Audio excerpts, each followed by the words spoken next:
Chapter 6. Kingston. Instructive remarks on early English history. Instructive observations on carved oak and life in general. The sad case of Stivings, Jr. Musings on antiquity. I forget that I am steering. Interesting result. Hampton Court maze. Harris as a guide. It was a glorious morning, late spring or early summer as you care to take it, when the dainty sheen of grass and leaf is blushing to a deeper green, and the year seems like a fair young maid, trembling with strange wakening pulses on the brink of womanhood. The quaint back streets of Kingston, where they come down to the water's edge, looked quite picturesque in the flashing sunlight. The glinting river with its drifting barges, the wooded towpath, the trim-kept villas on the other side. Harris, in a red and orange blazer, grunting away at the sculls, the distant glimpses of the grey old palace of the Tudors, all made a sunny picture, so bright but calm, so full of life, and yet so peaceful, that, early in the day though it was, I felt myself being dreamily lulled off into a musing fit. I mused on Kingston, or Kingston, as it was once called in the days when Saxon kings were crowned there. Great Caesar crossed the river there, and the Roman legions camped upon its sloping uplands. Caesar, like, in later years, Elizabeth, seems to have stopped everywhere. Only he was more respectable than good Queen Bess. He didn't put up at public houses. She was nuts on public houses, was England's virgin queen. There's scarcely a pub, of any attractions, within 10 miles of London, that she does not seem to have looked in at, or stopped at, or slept at, some time or another. I wonder now, supposing Harris, say, turned over a new leaf, and became a great and good man, and got to be Prime Minister, and died, if they'd put up signs over the public houses that he had patronized. Harris had a glass of bitter in this house. Harris had 2 of Scotch cold here in the summer of '88. Harris was chucked from here in December 1886. No, there'd be too many of them. It would be the houses he'd never entered that would become famous. Only house in South London that Harris never had a drink in. The people would flock to it, to see what could have been the matter with it. How poor, weak-minded King Edwy must have hated Kingston. The coronation feast had been too much for him. Maybe boar's heads stuffed with sugar plums did not agree with him. It wouldn't with me, I know. And he'd had enough of sack and mead, so he slipped off from the noisy revel to steal a quiet moonlit hour with his beloved Elgiva. Perhaps from the casement, standing hand in hand, they were watching the calm moonlight of the river, while from the distant hills the boisterous revelry floated in broken bursts of faint-heard din and tumult. Then brutal Odo and St. Dunstan force their rude way into the quiet room, and hurl coarse insults at the sweet-faced queen, and drag poor Edwy back to the loud clamour of the drunken brawl. Years later, to the crash of battle music, Saxon kings and Saxon revelry were buried side by side, and Kingston's greatness passed away for a time, to rise once more when Hampton Court became the palace of the Tudors and the Stuarts, and the royal barges strained at their moorings on the river's bank, and bright-cloaked gallants swaggered down the water steps to cry, "What ferry, ho! Gadzooks! Gramercy!" Many of the old homes round about speak very plainly of the days when Kingston was a royal borough, and nobles and courtiers lived there near their king, and the long road to the palace gates were gay all day, with clanking steel and prancing palfreys, and rustling silks and velvets and fair faces. The large and spacious houses, with their oriel, latticed windows, their huge fireplaces, and their gabled roofs, breathe of the days of hose and doublet, of pearl-embroidered stomachers and complicated oaths. They were upraised in the days when men knew how to build. The hard red bricks have only grown more firmly set with time, and their oak stairs do not creak and grunt when you try and go down them quietly. Speaking of oak staircases, reminds me that there is a magnificent carved oak staircase in one of the houses in Kingston. It is a shop now in the marketplace, but it was evidently once the mansion of some great personage. A friend of mine who lives in Kingston went in there to buy a hat one day, and, in a thoughtless moment, put his hand in his pocket and paid for it then and there. The shopman, he knows my friend, was naturally a little staggered at first, but quickly recovering himself, and feeling that something ought to be done to encourage this sort of thing, asked our hero if he would like to see some fine old carved oak. My friend said he would, and the shopman thereupon took him through the shop and up the staircase of the house. The balusters were a superb piece of workmanship, and the wall all the way up was oak-panelled, with carving that would have done credit to a palace. From the stairs they went into the drawing-room, which was a large, bright room, decorated with a somewhat startling, though cheerful, paper of a blue ground. There was nothing, however, remarkable about the apartment, and my friend wondered why he had been brought there. The proprietor went up to the paper and tapped it. It gave forth a wooden sound. "Oak," he explained. "All carved oak, right up to the ceiling, just the same as you saw on the staircase." "But, great Caesar, man!" expostulated my friend. "You don't mean to say you've covered over carved oak with blue wallpaper?" "Yes," was the reply. "It was expensive work. Had to matchboard it all over first, of course. But the room looks cheerful now. It was awful gloomy before." I can't say I altogether blame the man, which is doubtless a great relief to his mind. From his point of view, which would be that of the average householder, desiring to take life as lightly as possible, and not that of the old curiosity shop maniac, there is reason on his side. Carved oak is very pleasant to look at, and to have a little of, but it is no doubt somewhat depressing to live in, for those whose fancy does not lie that way. It would be like living in a church. No, what was sad in his case was that he, who didn't care for carved oak, should have his drawing-room panelled in it, while people who do care for it have to pay enormous prices to get it. It seems to be the rule of this world. Every person has what he doesn't want, and other people have what he does want. Married men have wives, and don't seem to want them, and young single fellows cry out that they can't get them. Poor people who can hardly keep themselves have 8 hearty children. Rich old couples with no one to leave their money to die childless. Then there are the girls with lovers. The girls that have lovers never want them. They say they'd rather be without them, and that they bother them, and why don't they go and make love to Miss Smith and Miss Brown, who are plain and elderly, and haven't got any lovers? They themselves don't want lovers. They never mean to marry. It does not do to dwell on these things. It makes one so sad. There was a boy at our school. We used to call him Sandford and Merton. His real name was Stivings. He was the most extraordinary lad I have ever come across. I believe he really liked study. He used to get into awful rows for sitting up in bed and reading Greek, and as for French irregular verbs, there was simply no keeping him away from them. He was full of weird and unnatural notions about being a credit to his parents and an honor to the school. He yearned to win prizes and grow up and be a clever man, and had all those sorts of weak-minded ideas. I never knew such a strange creature, yet harmless, mind you, as the babe unborn.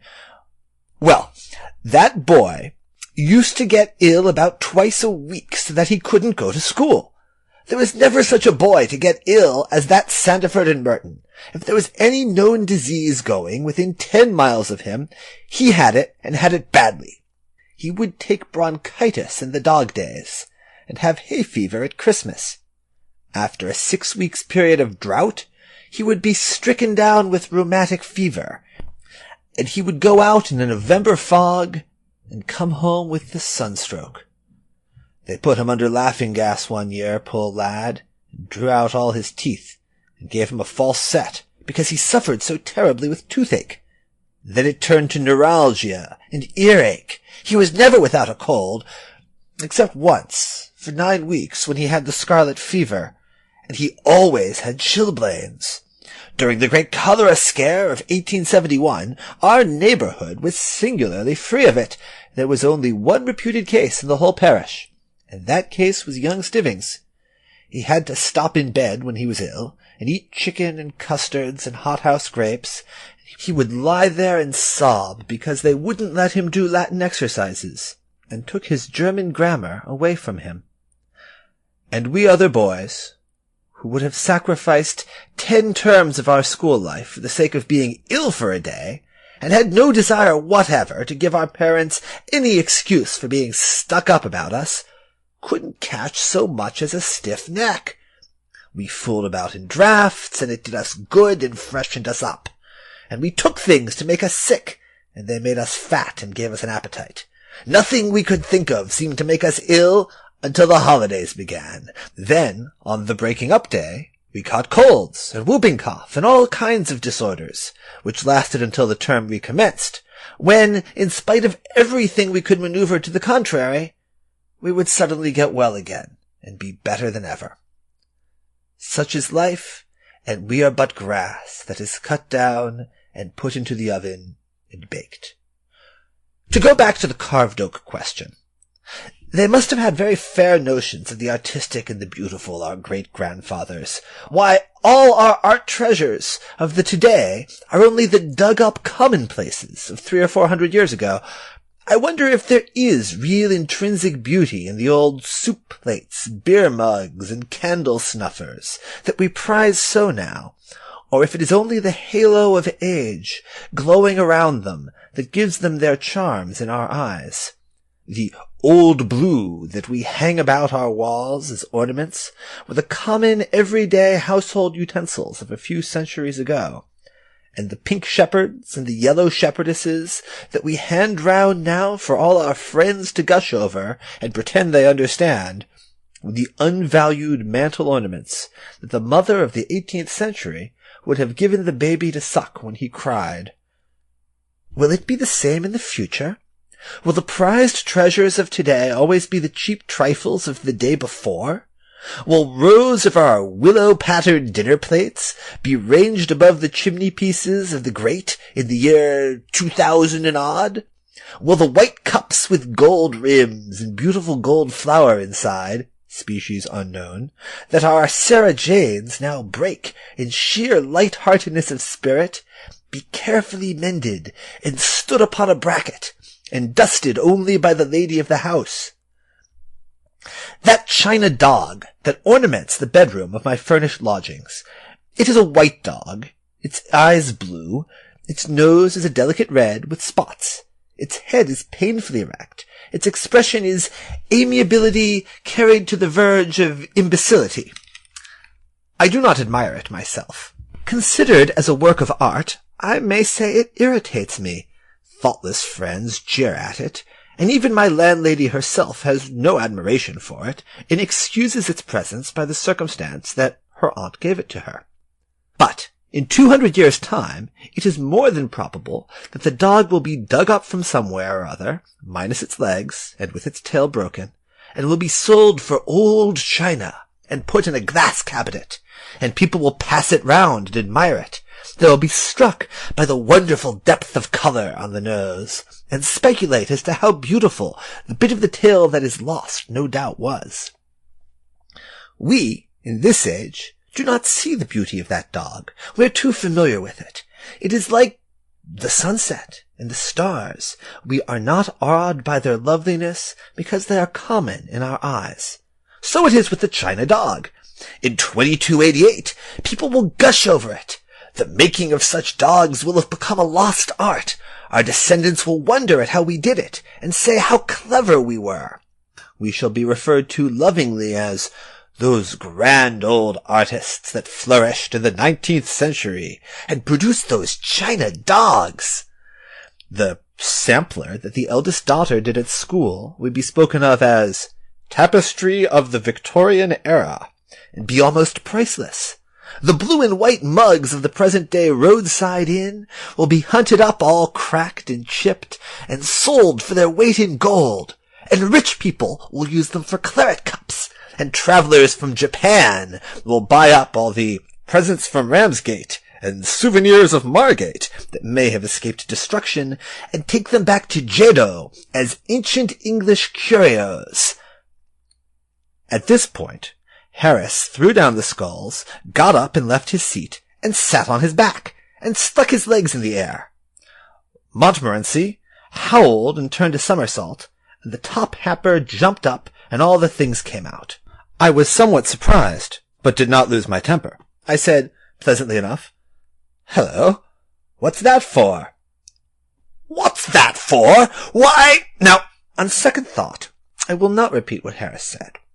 I may have been to blame, I admit it, but nothing excuses violence of language and coarseness of expression, especially on a man who has been carefully brought up, as I know Harris had been. I was thinking of other things, and forgot, as anyone might easily understand, that I was staring, and the consequence was that we'd got mixed up a good deal with the towpath. It was difficult to say for a moment which was us and which was the Middlesex bank of the river, but we found out after a while and separated ourselves. Harris, however, said that he had done enough for a bit, and proposed that I should take a turn. So, as we were in, I got out and took the tow line, and ran the boat on past Hampton Court. What a dear old wall that is that runs along the river there. I never pass it without feeling better for the sight of it. Such a mellow, bright, sweet old wall. What a charming picture it would make, with the lichen creeping here and the moss growing there. A shy young vine peeping over the top of this spot to see what is going on upon the busy river, and the sober old ivy clustering a little further down. There are 50 shades and tints and hues in every 10 yards of that old wall. If I could only draw, and I knew how to paint, I could make a lovely sketch of that old wall, I'm sure. I've often thought I should like to live at Hampton Court. It looks so peaceful and so quiet, and it is such a dear old place to ramble round in the early morning, before many people are about. But there, I don't suppose I should really care for it when it came to actual practice. It would be so ghastly dull and depressing in the evening, when your lamp cast uncanny shadows on the panelled walls, and the echo of distant feet rang through the cold stone corridors, and now drew nearer, and now died away, and all was death-like silence, save the beating of one's own heart. We are creatures of the sun, we men and women. We love light and life. That is why we crowd into the towns and cities, and the country grows more and more deserted every year. In the sunlight, in the daytime, when nature is alive and busy all about us, we like the open hillsides and the deep woods well enough. But in the night, when our Mother Earth has gone to sleep and left us waking, oh, the world seems so lonesome, and we get frightened like children in a silent house. Then we sit and sob and long for the gas-lit streets and the sound of human voices and the answering throb of human life. We feel so helpless and so little in the great stillness, when the dark trees rustle in the night wind.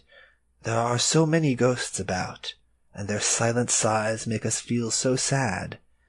Let us gather together in the great cities, and light huge bonfires of 1,000,000 gas jets, and shout and sing together, and feel brave. Harris asked me if I'd ever been to the maze at Hampton Court. He said he went in once to show somebody else the way. He'd studied it up on a map, and it was so simple it seemed foolish. Hardly worth the 2d charged for admission. Harris said he thought the map must have been got up as a practical joke, because it wasn't a bit like the real thing, and only misleading. It was a country cousin that Harris took in. He said, "We'll just go in here, so that you can say you've been, but it's very simple. It's absurd to call it a maze. You keep on taking the first turning to the right. We'll just walk round for 10 minutes, and then go and get some lunch." They met some people soon after they had got inside, who said they had been there for 3/4 of an hour, and had had about enough of it. Harris told them they could follow him if they liked. He was just going in, and then should turn around and come out again. They said it was very kind of him, and fell behind and followed.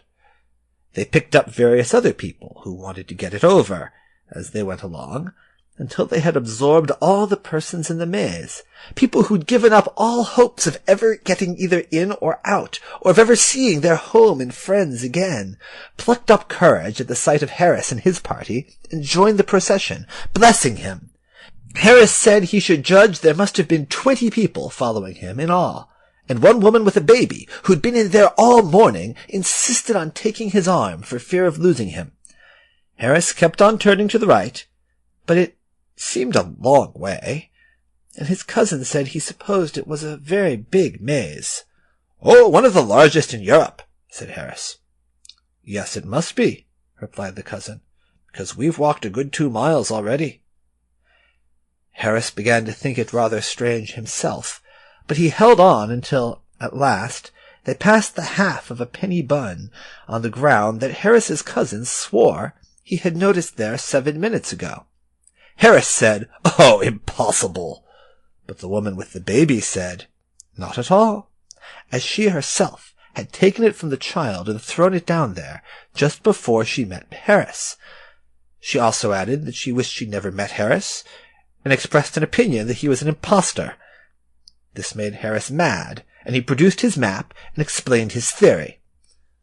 "The map may be all right enough," said one of the party, "if you know whereabouts in it we are now."